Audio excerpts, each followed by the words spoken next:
Rashford yeye tayari ameshakubaliana na Barcelona kuweza kusalia kule Barcelona, lakini pia yupo tayari kupunguza 40% ya mshahara wake endapo atasalia Barcelona.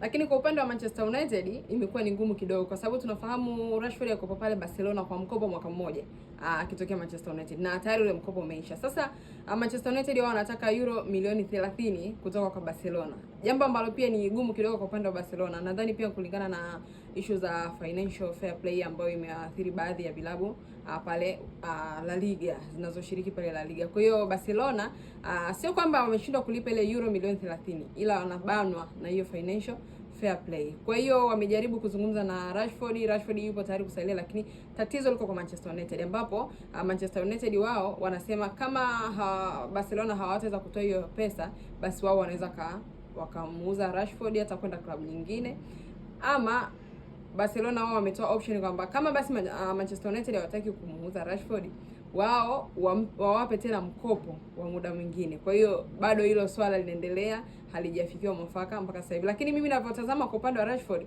naona kama mapenzi yake tayari yako na Barcelona. Utakumbuka hata juzi tu, siku 2-3 zimepita hapo, Rashford alishukuru Barcelona, Aston Villa pamoja na kocha wa timu ya taifa kwa kuweza kumuita timu ya taifa. Lakini alienda akatweet baada ya mashabiki wa Manchester United kumjia juu, kwani Manchester United hujiona nini, akasema zile timu zilimwona wakati akiwa anapitia wakati mgumu, ndio maana amezishukuru kwamba waliweza kumuita kwenda kwenye timu ya taifa kushiriki michuano ya kombe la dunia. Sasa Manchester United bado anataka hiyo hela, lakini Barcelona bado hawajaamua kutoa hiyo pesa.